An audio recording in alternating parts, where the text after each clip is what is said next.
Good evening, everyone. Well, according to the clock on the wall, it is 6:30 p.m. We will begin our meeting for November 15, 2023. Roll call. Present. Franklin, Johnson. Here. Morgan, Here. Phillips, Here. Scott, Williams. Please stand for the Pledge of Allegiance. He's not in the Zoom. I pledge allegiance to the flag of the United States of America and to the republic for which it stands, one nation, under God, indivisible, with liberty and justice for all. Good evening, board. Good evening. The mission statement is to educate, empower, and inspire the whole child. All right, so as you all know, our new protocols for this school year, we will go into closed session first, and we will come out to you all at 7:30 p.m. So at this time, I'll make a motion to go into closed session to discuss the appointment, employment, compensation, discipline, collective negotiation bargaining, and board self-evaluation. Motion? Motion.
now back in open session. It is 7:37 p.m. So we're in open session, Board of Education report. We have the Illinois Association of School Board 2023 Resolution Committee report. So I will turn that over to Mrs. Kimberly Johnson, who will discuss as she is our delegate for the 2023 school year. Good evening, everyone. Board, in your packet, there is the report from the IASB Resolution Committee. And with that committee, there were several resolutions that came up for the committee. And the committee actually has recommendations of whether we should, as a delegate and as a board, adopt or not. The resolutions are, there was an industrial construction resolution that was do not adopt. School resource officer funding that was do adopt. Bus driver regulations that was also for the boards to adopt. Employee history review that was to do not adopt. And alternative safe school funding that was do not adopt. The ones that they said do not adopt, for the most part, it either affected a small number of school districts or the issue fell under something else that's already in place. So that was the reason that they said do not adopt. So me reviewing this, and then I actually attended the webinar, it's my thing that we go with the recommendations of the committee.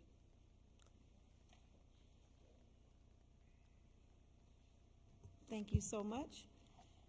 Next on the agenda, we do have our security guard company.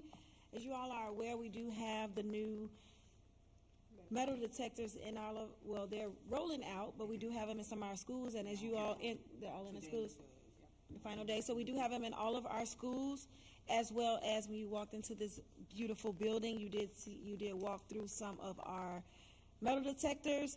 We did have some concerns with parents as well as, well, not with parents, with some concerns as teachers were with the possibility of not being comfortable with the metal detectors. If, let's say, someone brought a weapon into the building, they were not so comfortable with it, so we did, as a board, want to take in the consideration of possibly having a firm or someone come in and man those stations. So Dr. Brunson did solicit out to some companies. We do have one that is present tonight that would like to speak on the behalf. It is still something that is in the works with, that is in negotiations amongst the board. Also with Dr. Brunson still trying to figure out a way that if we do not hire anyone, that she has administrators or principals being the ones to search the kid if there was a case that became. But for the purpose of the security guard company, I do have the company here that would like to speak on what their company would do, the pricing associated if we needed someone to man our metal detectors. Good evening, Madam President, Board. Good evening. Here.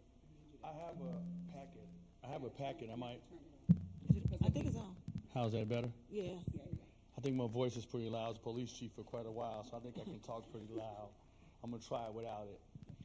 I have a packet with some of the things that my department does. Am I able to pass it out to you guys? Mm-hmm.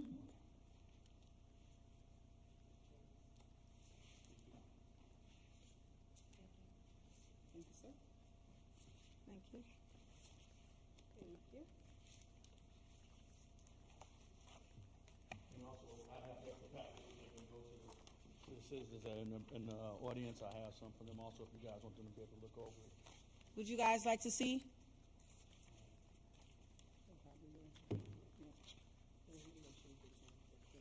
Yeah, we'll. Okay.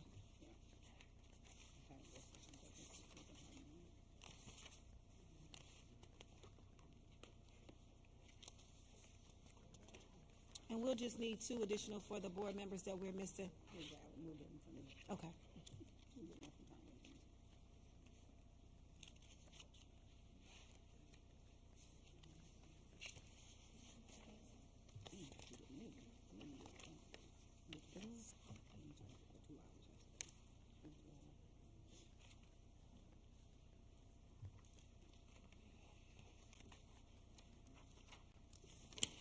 So I'll give you guys a brief history of my tenure here. I'm a retired police chief, 28 years.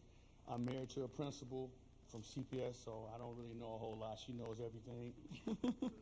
And over those 28 years, we've been together since college. I've mirrored policing with education. So what makes me a little bit different, I've done it in a couple of school districts along with the park districts. I personally have always picked, when I was police, I personally picked the policemen that worked in the schools. As one of your board members can tell you, I personally picked him to put him in the school 20-something years ago because he have to have a certain temperament to work in a school. It's not jail, it's not policing, it's our kids. So I kind of mirror my security company along with SEL training, culture and climate. All of those things are important that you do that because then it makes the security personnel in the building more of an asset than just a body like security guards. And that helps out. I've been successful in 149 with it. We did it on the trial basis in 227 in the high schools. High schools are a different ball game, so it's a little bit different. But on the grammar school level, been great. I already do it at Dalton, Riverdale, and Maywood Park districts, and a couple of things. And I do not all, but a major amount of investigations for CPS, their background checks, and things along those lines. So as you guys will go through my, and I don't want to take you through my whole portfolio here, but if you read, you'll see some of the things that I put together. And when we work on during the break, where we do some SEL training with the staff with the superintendent's blessings, we mix that in with our training to make sure that our guys and girls are doing a little bit different than the average security company. I'm really ticky on who I put in the building again. Most of my staff that's going to be in the buildings will be 35 to 40 years of age. I really don't go that much lower than that because I have to have a certain temperament of a person here to deal with our younger people. And I need people that are going to be in the school, and I always have one supervisor that is the roaming person because most of my buildings I have about 8 to 10 schools. So that one person is the person that meets every Monday, Wednesday, and Friday with the superintendent or either the assistant superintendent to see what their concerns and complaints are so we can address those.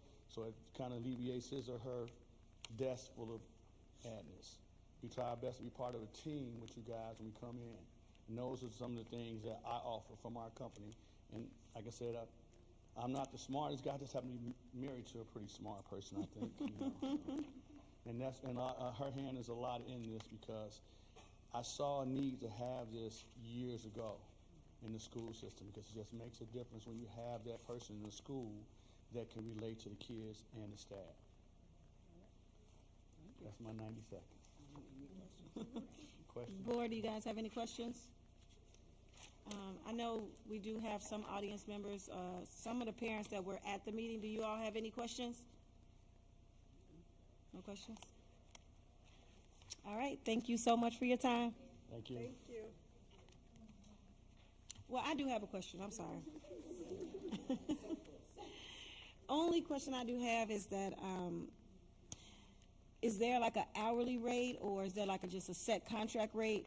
Like how does it work? Yeah, Madam President, normally we sit down and I negotiate with the superintendent and her finance person to see where you guys are and what we're going to charge you with an hourly rate for the programs. Because the schools, mainly security will probably, and I try not to use security as I change the name in there. The staffing personnel that will be here, normally start about 7:30 and we go to about 3:30, but it all depends if you got basketball games, volleyball games, or after school activities, things along those lines. So we sat down once you guys put a budget in there where we are, and then I scoped my staff members around that. I don't do my budget. I have a staff of all women. I just go out and talk. They do all the work, and they put the numbers together, and they'll send the numbers to you guys, and then we send them to you. You guys say, well, we can't do that. We can't do that. Then we sit down and we negotiate back to try to get that number that's good for you guys and good for me. Because at the same time, there's so many state qualifications. I have to meet with my guys that are there and my girls. I got to make sure that we get good personnel. I try not. Again, I'm very particular about who I put in buildings. So sometimes what I put in the buildings when I do schools, the price may be sometimes it can get a little higher, but I'm putting better personnel here. I can get a $15 hour person, and you're gonna have a $15 hour person most of the time. So as much as you guys have criteria for your educators, I have a lot for the security personnel when they're in school and park district buildings. Now, when I'm on my other contracts, on events at the United Center, things along those lines, I can move around a little bit more there because it's a different personnel than here in the building when you're dealing with the kids and the staff. Okay. So the price, I believe, Dr. McCoy, I have a minute here. It's right there. Yeah, I sent you something back in early September, right? Yeah, so, and I told him once he gets it and he looks it over with the boss, when you guys call me in, we can sit down and we can negotiate it. Okay. Okay. Thank you. That was my only question. Anyone else? All righty. Thanks for coming out. All right, thank you. Last and final thing on the agenda for the Board of Education report is our Board of Education retreat that we had November 8th. Again, just bringing the board back together so that we can begin analyzing ourselves, as well as bridging, just being a body of 7, incorporating our superintendent along with us as a board. And some of the things that we did discuss was our board self-evaluation. We do have dates coming up where we would like to do our board evaluation on our superintendent, as well as set our goals for the next upcoming school year, so that we can make sure that we're aligning it with our strategic plan as well as with our superintendent. Just making sure that we still stand student-centered, as well as, just growing as a board. As many know that we all pretty much are new board. I think the longest person on the board right now may be 5 years. So, we're doing as best as we can with our board self-evaluations, our trainings, just learning and growing so that we can continue to grow in this district and our babies can still just remain at the focus, and making sure that we're up here with integrity and just growing as a board. So that concludes our Board of Education report. I don't know if anyone else have anything they would like to say as it relates to our retreat. No? So we do go down this weekend to continue to grow and get more knowledge as it relates to the Illinois School Board Association. So we will be down there Thursday through Saturday, enjoying, learning one another, and constantly just, going over policies and constantly just making sure that we as a board are doing what we're supposed to do, because we're elected and voted in to make sure our school districts are growing. So I conclude our Board of Education report, and at this time I turn it over to our superintendent for our superintendent's report.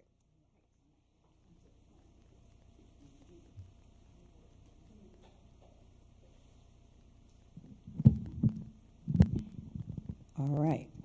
Good evening, everyone in person and everyone at home. So this is American Education Week, and it is a time in America where we celebrate and we really get centered on what's best for our children. And as we realize and remind each other that our best resource are our young people. And so there are 2 things that we celebrate during this month, and one is School Board Appreciation Day. And so I have a resolution, and the resolution says, whereas school board members are elected to sit in trust for their diverse communities, and in that capacity are charged with meeting the community's expectations and aspirations for the public education of their children, and whereas school board members are entrusted with the guardianship and prudent expenditure of tax dollars, and they are responsible for maintaining and preserving the buildings, grounds, and other areas of the school district that the community has put in their trust, and whereas school board members are responsible for providing leadership that ensures a clear, shared vision of public education for their schools that sets high standards for the education of all students and requires the effective and efficient operation of their districts. And whereas school board members adopt public policy to give voice to that leadership and employ a superintendent to administer board policy, and are also responsible for the regular monitoring of the district's performance and compliance with state policy. And whereas school board members selfishly volunteer countless hours to public service with no compensation, and whereas school districts face constant challenges and a strong, dedicated leadership provided by the Elementary School District 159 Board of Education has allowed student learning and success to continue, and whereas employers are supportive of their employees who serve as school board members, generously leading lending support and time, employers give their employees the opportunity to better serve the needs of the school districts and communities they represent through sometimes tremendous sacrifice to their employer. And whereas decisions made by school board members directly impact the quality of life and safety in their communities, placing them at the front line of local democracy, therefore be it resolved by Elementary School District 159 that we proclaim November 15, 2023 as School Board Members Day as a way to honor those citizens who devote their time and energy to the successful education of our children and our future leaders. Come on now. Won't he do it? Woo, child. All right. All right, we're going to call each of you down. And Mrs. Morton, we have goodies. We would like to say that there are gifts in here as an appreciation. We wish we could compensate you. There is no compensation. However, there's great gratitude. Also, Miss Simmons, our lovely Miss Simmons, Miss Gail as we affectionately call her, she also gave you all a gift from her. Okay? And so there is. Thank you very much, Madam President. Oh, no. It says it's still your day. You know where that balloon is going, right? That's right. All right. And you know what? Come on, Miss Gina Edgecombe. It's your day, girl. Come on down.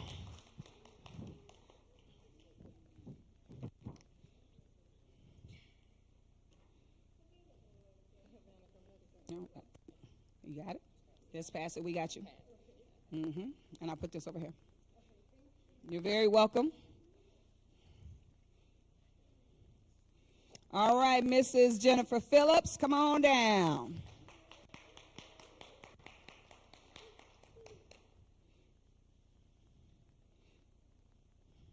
All right, got one more thing. Yep, I'm going to put this down over there.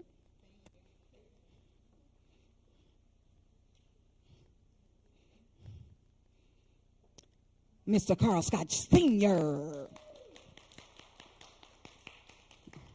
I've been here since 7 a.m., so I got to keep it going. It's the energy. Thank you very much, Mr. Scott. All right, who is present? Miss Kimberly Johnson.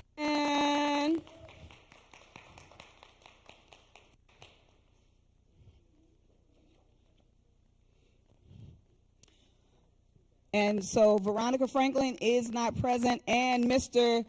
Ken Williams is on Zoom, so let's give it up for them.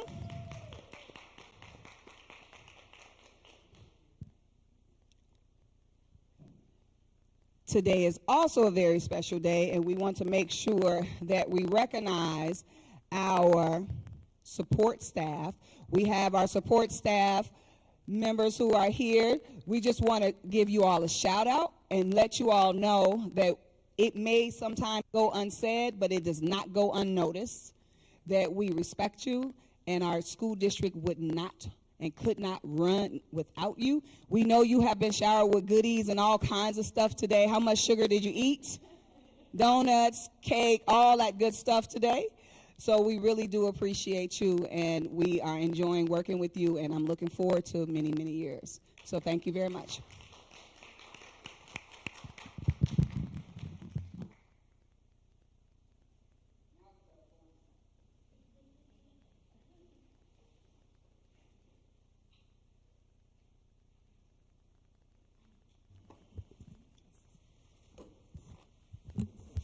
All right, so I'm going to get to some of the technical things. We are making record time here, but I don't know, Miss Janisa Owens might change that. So, all right, we have student attendance. Colin Powell for the month of October is 91%. We have Maria Yates at 92%. Neil Armstrong is at 93. Seton Prairie is at 91. Woodgate School 90, and Woodgate Pre-K is at 87%. Parents, it's really important that our young scholars come to school. Our enrollment is a total of 1644. Colin Powell, 571. Neil Armstrong, 284. Woodgate has 323. Cedar Prairie has 215. And Maria Yates has a total of 251 scholars. For the month of October, as it relates to discipline, Colin Powell had 6 out of school suspension. Maria Yates had 0. Neil Armstrong had 1. Cedar Prairie had 0. Woodgate Elementary had 1. And that is the total for our suspensions for the month of October. They are down. I attribute a lot of that to all of the SEL work that we have started to take root in our district. So there are a couple of quick announcements.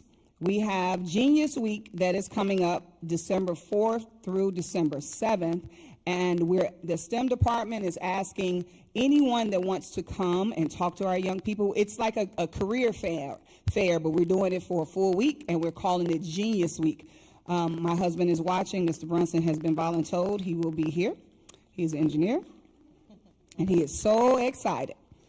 And so we also, as the parents are aware, we have rolled out our metal detectors for all of our schools. Today was the last day. Maria Yates was the last day. We are analyzing the glows and the grows, but overall was a success. And it is an ongoing open conversation regarding this. And of course, everything is about how can we improve. We want to invite you to the Committee of the Whole on December 6th at 6:30, where the Board of Education will discuss their board goals. We're going to talk about panorama student data, and we're going to open a discussion about the expansion of our GATES or Gifted program. The last thing I will do now is to discuss our summative ratings.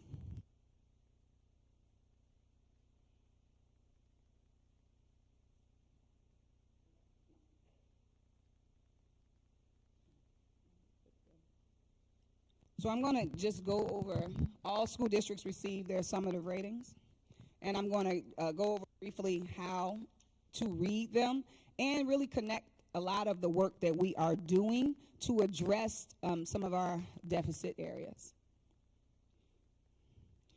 Yep. So I'm going to take it from here. Thank you, Mr. Short. So our Illinois report cards, and this is where we are. This is our district snapshot. The great thing is that all of our schools are commendable. We can clap for that. An area where we definitely are putting in some work is we have, unfortunately, 29% chronic absenteeism. So Illinois defines that as students who miss 10% of school, they are considered chronically absent. And so we had a discussion with the principals about how do we address this, because parents and board members, in order for us to see the academics improve, our students have to come to school. And so what we're trying to figure out is really get to the root cause of it, because we do provide transportation for our students to come. And so principals are now digging into this using Panorama to figure out who the students are. I was at Maria Yates today in one of their PLCs going over, how they're problem solving the particular issues. And they're putting together a comprehensive plan around tackling their absenteeism. What do we need to do to help parents get their students to school? And so this is a snapshot. Now, if you want to dig a little bit deeper, right here you'll see that these are historical district reports.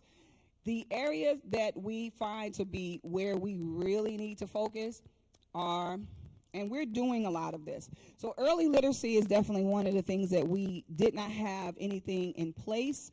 We started last year. We have provided comprehensive professional development around high quality tier 1 instruction. This is where we are today, but this is not where we are going to stay. This is extremely important for us to understand where we are, where our areas of growth are, and math is definitely a place where we have to improve. And so we're focusing on what is the day in the life of a student. So when they come to school, what kind of education are they receiving?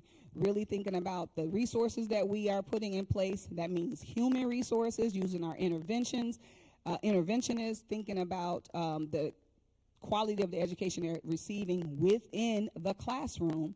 And also, the biggest thing that is changing in the district is improving our teaching strategies, fine-tuning the ones that they have, and providing our teachers with new ones. And so we're giving our teachers one-on-one instruction and support. We are going in and modeling lessons for them. We are also, today there was an after-school PD. There is professional learning at every level, from our principals, assistant principals, interventionists, teachers, and all of those people who support our students.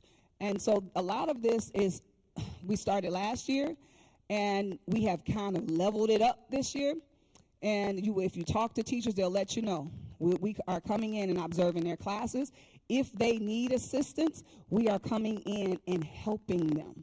And so we know that that's going to be the lever, is really utilizing the curriculum that we have and all of the materials that we have provided them. And so this is where we are, and it is definitely not where we are going to stay. We are committed, and we have the right things in place, pedagogically, evidence-based strategies that we're using, and we're going to see some improvement. But this is where we are as far as our district. Does anyone have any questions? All right, and that concludes my just kind of helping people move around this website, and that actually concludes what I have. So, Mrs. Owens, are you ready? We challenge you. If you, it's like Mission Impossible. If you choose to accept this mission. Yes, ma'am. I believe in you. All right, let's do it.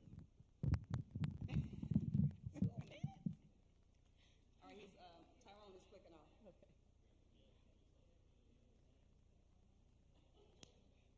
He wins. Okay, sure.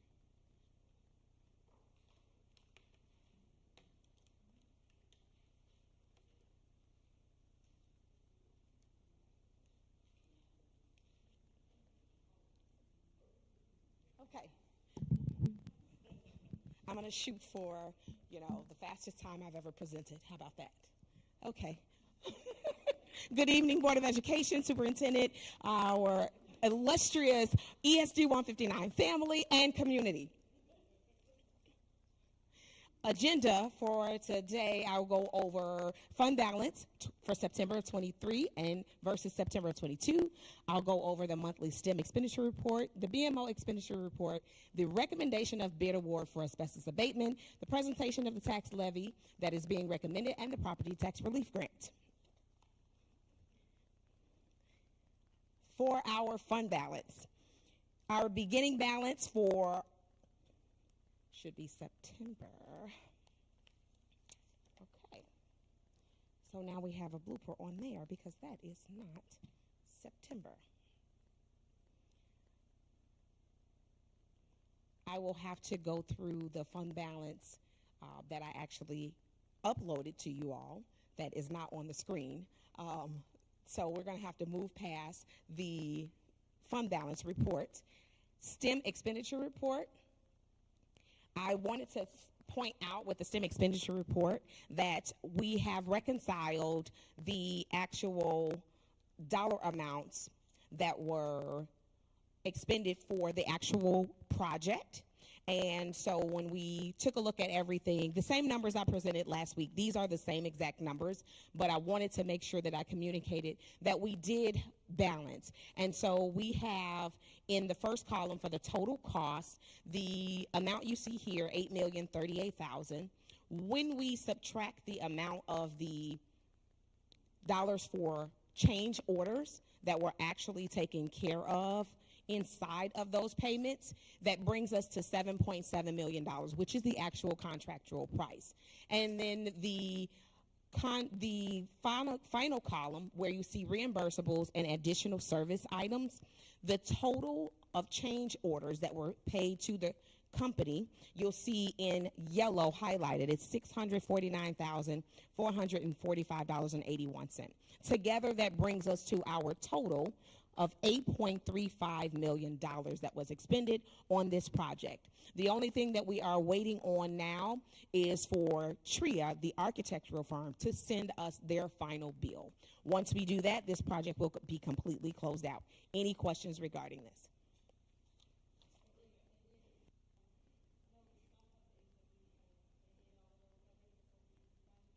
No, that final will be with TRIA, not with the construction company. And so the construction company, we are still within that year, and there will be a date set with Buildings and Grounds that they will go through and walk through all of those items before we close out the building. Any other questions? Okay, so the next thing on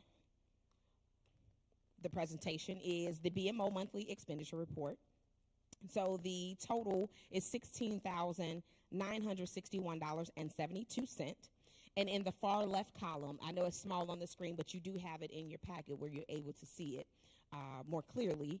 But it gives you all of those account numbers to let you know exactly which accounts those charges belong to. So any charges that begin with 10.5.2310, those let you know that those are all of the board expenditure accounts.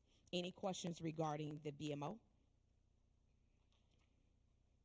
Next, we have the recommendation for the bid award for the asbestos abatement. And so the Seton Prairie addition, in the hallways of Seton Prairie, there's carpet, and there are a few hot spots that need to have the asbestos abatement asbestos removed. And so we do that through asbestos abatement. And it has to go out to bid, and we did that whole process. The bid was on Monday. They had to really work on getting all of that finalized to get this report to us today. And so the lowest, most responsible bidder was Nationwide Environmental and Demolition. They are the recommended bid, the recommended company for the award.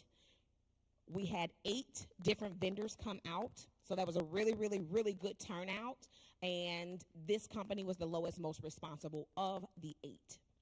Any questions regarding that? They will get the work, they will be able to start the work during our Christmas break to have all of the carpet removed, the asbestos abated, and the floors will be left nice, clean, and bare so that in the spring or summertime, the actual flooring can be put down when the towards the completion of the actual addition to the building. So we rolled this all into one project to get that done and taken care of. Any questions regarding the recommendation for award?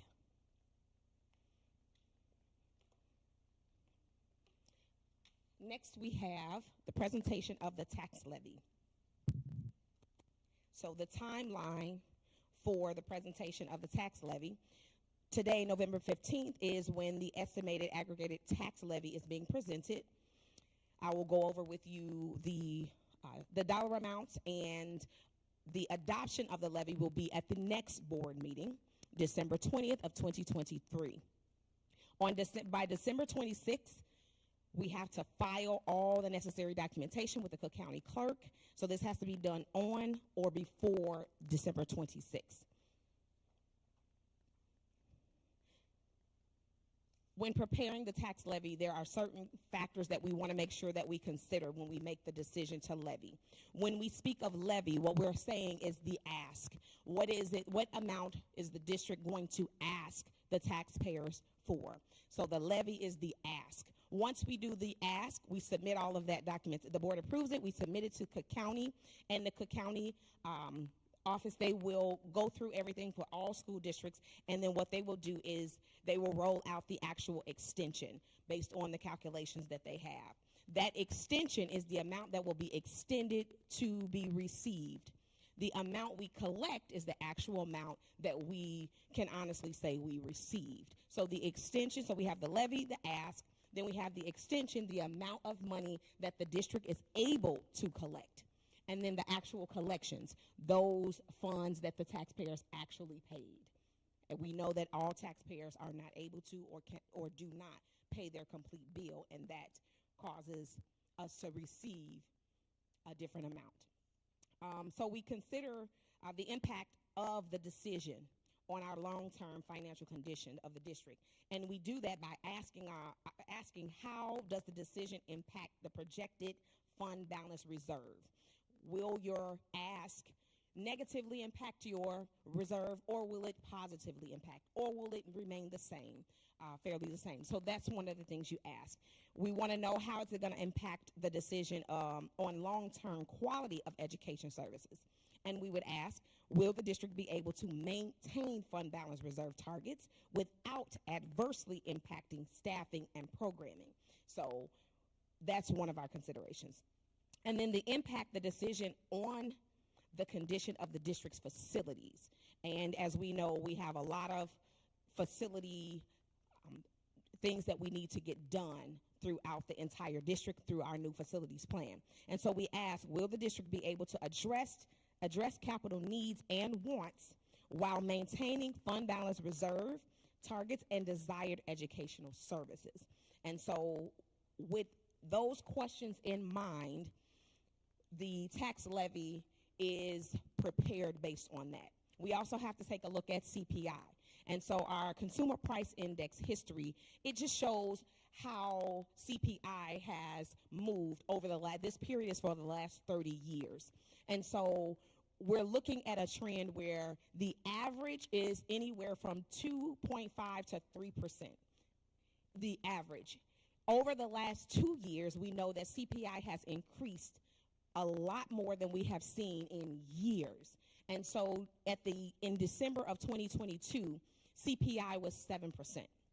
And so therefore, when we prepared the tax levy, we took into consideration the amount of CPI, how that is factored in. The amount that you can ask for can only be 5% or CPI, whichever is the less, okay? And so because we were at 7%, it didn't matter if we asked for 3%, if it didn't matter if we asked for 5.5% or 6%, we're only gonna be able to get the 5%, okay? And the same thing happened in December, so December 23, what we're looking at is the trend of where we are. And so I would say about 6.1% is where we were the prior year. And so we are going to use that CPI to base how we're going to levy. And so again, because we were over the 5%, we're only going to be able to get the 5%. And this levy is going to reflect that.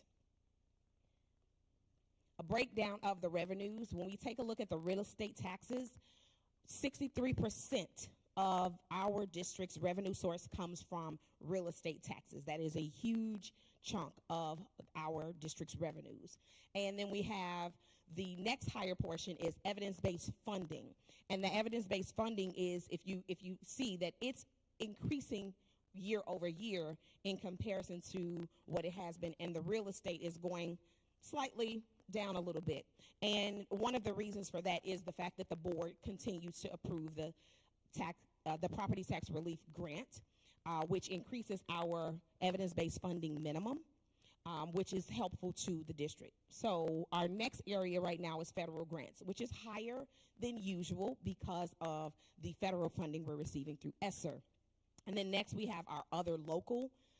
That's actually higher than usual as well because our CPPRT has been higher due to CPI as well. And then we have our state grants, which is at 3%. Only a little bit higher, but not very, very much. And so that's our overall picture of the breakdown of our revenues, and that's based on the FY24 budget. So with that information, the tax levy that is being recommended captures that 5%. It really captures 4.997%, but it's, average, it works out to be 5% overall. And so for the IMRF fund, $5 is what we're asking. And the lower amounts that you see that are really low, what we want to do is maintain compliance. If you don't levy, typically if you don't levy in a fund for so many years, you're not supposed to levy in that fund at all. And so we're just levying $5 to maintain that fund, so that way if we need to levy more in those funds, we are able to. Social Security Fund, we're asking for $400,000. Liability Insurance Fund, $251,000. And then for Transportation Fund, $1.595 million. Education Fund, $31,864,000. In our Operation and Maintenance Fund, $2,660,000. And that's higher because of the different things that we need to do as far as our facilities maintenance that we are looking forward to taking care of next year. Working Cash Fund, $200,000. And then Fire Prevention and Safety Fund, $5, for a total of $36,970,010 for a total levy. This is what my recommendation is to the board for our levy. This levy keeps us within the 5%, so we do not have to do a truth and taxation hearing because we have not exceeded the 5%. The recommended action for the 2023 tax levy is that we adopt a tax levy that will capture that 5% growth, and that's in the district's limiting funds above its prior maximum allowable extension. So we take a look at the prior year's extension, what we actually were extended, and then multiply it by the 5%, and that is the max. And so that is what we're asking. Also, to maintain the second year abatement, which is that tax reduction associated with the FY23 property tax relief grant, which was discussed at a prior board meeting. That amount is $1,782,000 that is being asked for the district to abate. And that's the second year. We've done that 1 year already. And then for the FY24 property tax relief grant, we're asking the board to approve for us to apply for that grant, which will generate an additional $1,648,000 in tax abatements beginning this levy year. And so the total recommendation of the property tax relief grants abatement would be $3,430,000 tax relief for the 2023 tax levy year versus the district's maximum allowable extension. And so what that kind of boils down to is taxpayers, it will lower taxpayers, lower taxes to a homeowner by approximately $100, maybe $130 if your property is valued at $100,000. If your property is valued at $200,000, you're looking at maybe $327. If it's $300,000, you're looking at about $525 of savings on your homeowner's tax property bill. And so that's, what that benefit would be to the homeowners should the board approve the property tax relief grant. The aggregate effect on tax abatement recommendations, I wanted to go over what the district has done over these last few years. So in 2018, 19, 21, and 22, the state of Illinois has implemented a $50 million statewide property tax relief grant program. In each of those years, our district has not only applied for, but also received the property tax relief grant. We are high on the list this year again, so we potentially, if the board approves, will apply for it and potentially receive that same grant, which we will be able to provide the tax abatements as stated previously. And so in 2018, $318,000 was abated. 2019, $1,550,000. 2020 was the second year of that same abatement, $1,550,000. In 2021, we abated $2,411,000. In 2022, we abated $3,300,000. And then for 2023, we're asking for the $3,430,000 to be abated, which would have provided a total tax relief of $12,559,000 to our taxpayers. That is based on the decisions by the Board of Education for ESD 159 during this last 6-year period.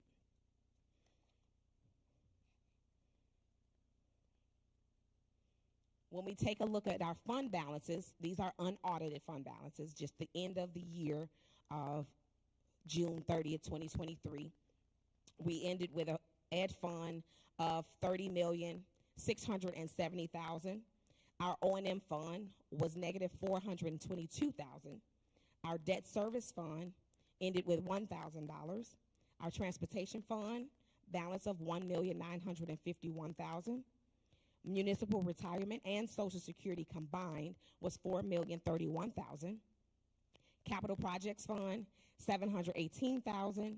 Working cash fund $3,344,000. Liability insurance fund $180,000.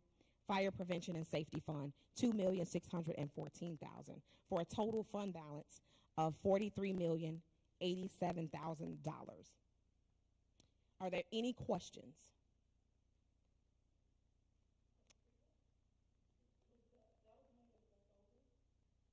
The ending fund balance?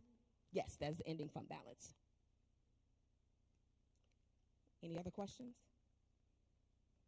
If there are no other questions, this concludes my report. That was amazing. Fantastic. Thank you. Woo! I tried the 7 minutes, guys. You're doing an amazing Those job. numbers, they just get me.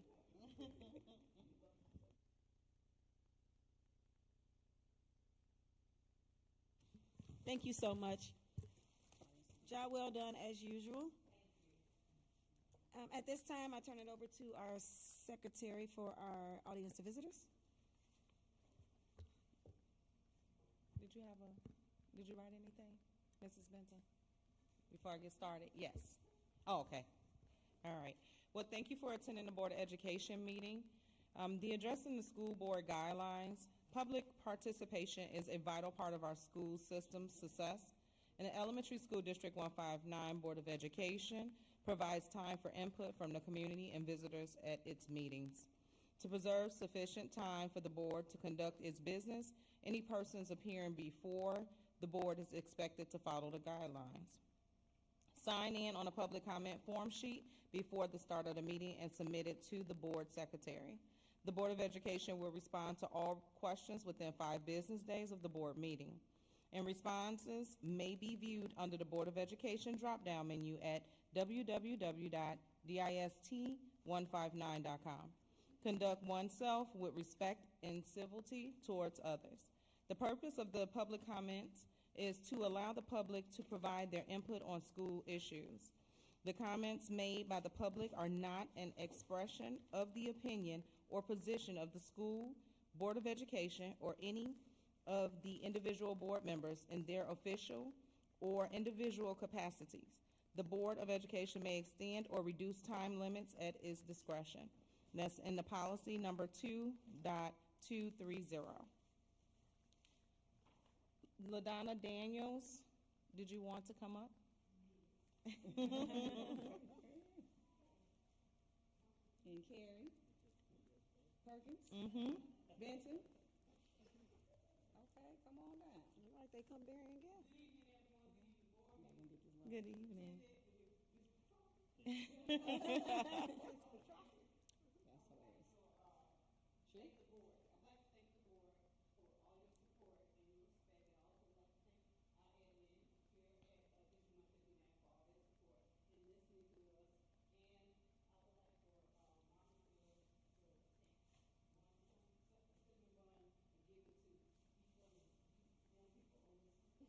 Oh, thank you.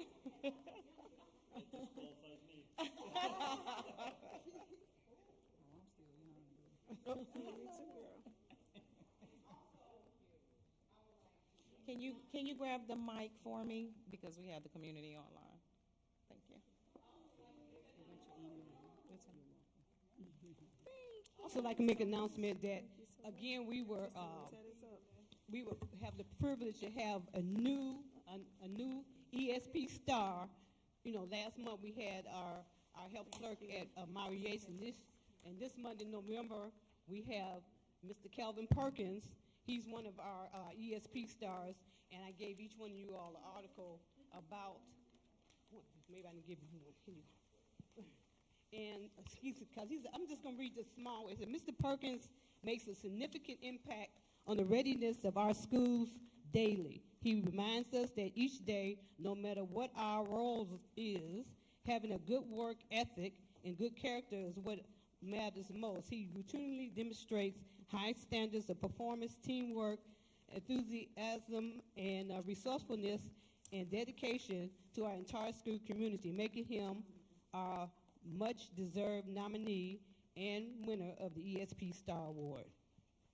Aw, thank you. I got one question. Who took this picture?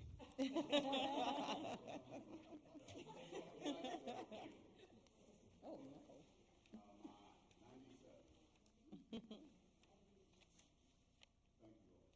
Thank you so Thank you so much. much. Thank you. Thank you. Thank you guys so much. Thank you. And Madam President, that concludes our questions from the community. All right, thank you again so much to our support staff. We do hear you, and we look for better and greater days ahead. At this time, I would like to make a motion to approve our new business. So approval of our property tax relief grant. It looks like I'm going a little bit out of order. But approval of the asbestos abatement bid and approval of the 2023 tentative tax levy presentation. Motion? Motion. Mm-hmm. Second. Yes. Yes.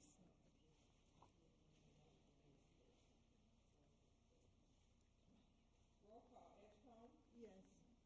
Franklin, Johnson. Yes. Morton, Yes. Phillips, Yes. Scott, Yes. Williams.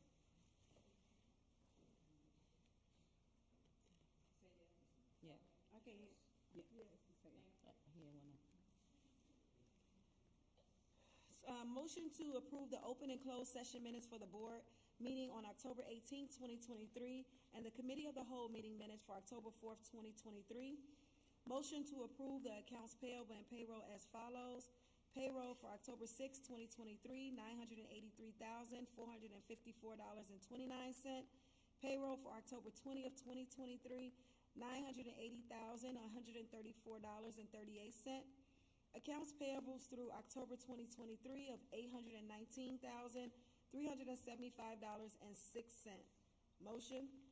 Motion by Ms. Edgecombe, Second.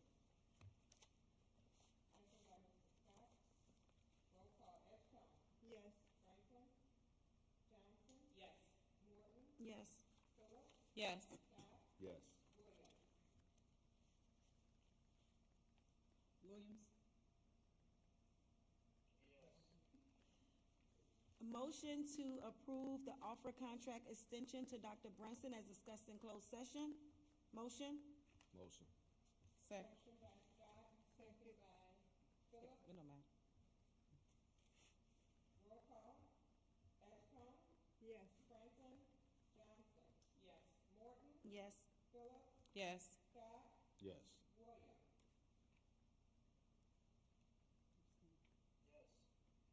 Motion to approve the resolution authorizing issuance of notice to remedy and unpaid suspension to Dr. Nathan Bent as discussed in closed session.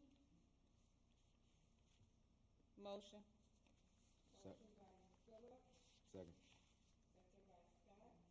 Roll call, Edgecombe, Yes. Franklin, Johnson. Yes. Morton, Yes. Phillips, Yes. Scott, Yes. Williams.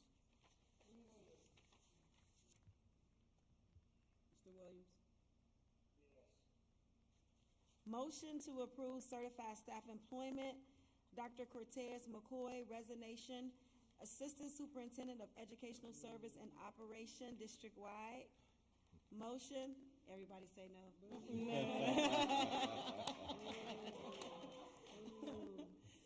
Motion to approve? Motion. I'll second it. Nobody want it. We don't want to second it, but we will second it though.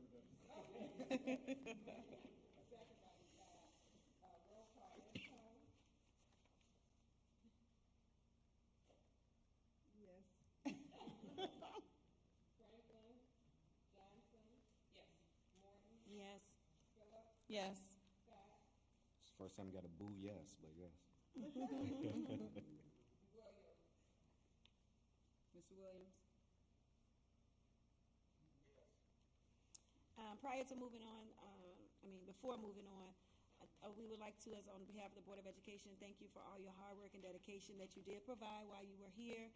Nothing went unnoticed. You will truly be missed by District 159. That you will. I'm sure that it will be an open door policy for you to be able to come back to District 159, but congratulations on whatever it is that you have decided to move on with. May you continue to make us proud, because now you're still all a part of District 159's family. So thank you again, and best wishes to you on behalf of the Board of Education.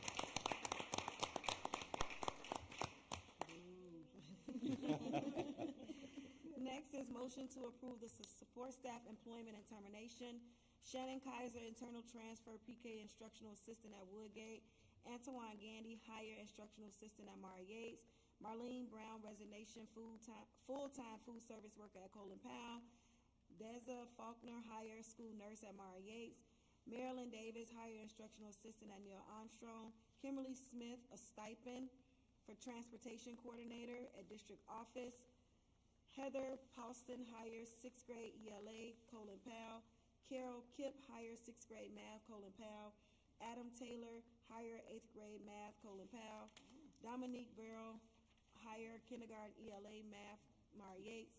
Joyce Wood Smith, higher first grade ELA math, Mara Yates. Dana Johnson Masanove, higher fifth grade ELA, Mara Yates. William Stevenson, higher all positions at Mara Yates. Can we specify? This is for tutoring. Okay. Yep. Cecilia Brown, higher second grade ELA math, Neil Armstrong. Sheila Simpson, higher third grade ELA math teacher at Neil Armstrong. Kristen Smith, higher fourth grade ELA math at Neil Armstrong. Dominique Watson, higher fifth grade ELA at Seton Prairie. Tiana Ward, higher fifth grade math, Seton Prairie. Natalie Bartos, higher kindergarten ELA math at Woodgate. Gabrielle McNicholas, higher seventh grade ELA math at Woodgate. Jacqueline Burrow, higher third grade ELA and math at Woodgate. And Teresa Tyler, higher fifth grade ELA at Woodgate. Motion? Motion by Ms. Ashcroft, Second. second by Ms. Phillips. Roll call, Ashcroft. Yes. Franklin. Johnson. Yes. Morton. Yes. Phillips. Yes. Scott. Yes. And Williams.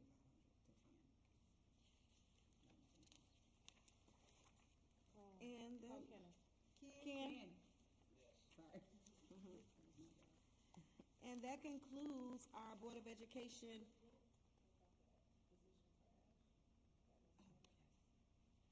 Oh, yeah, you know what? Motion to approve, she put it as a coordinator? Yes. Motion to approve the coordinator, special ed coordinator, as discussed in closed session. Motion? Motion. Second. Motion by Scott, second by Ashcroft. roll call, Ashcroft. Yes. Franklin. Johnson. Yes. Morton. Yes. Phillips. Yes. Scott. Yes. And Williams. Mr. Williams? That will conclude our meeting for November 15, 2023. Thank you all again so much. Just remember, next month, we do have a committee of the whole, as well as our regular board meeting. So we will see you in December. Thank you and have a great evening, everyone. Motion to close. Yeah, I'm ready to go, see? Motion to adjourn? Motion. Second.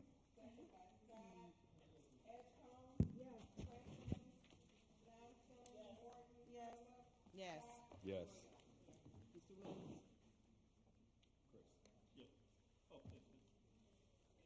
You say yes. Thank you. All right, good night, everyone. Thank you again for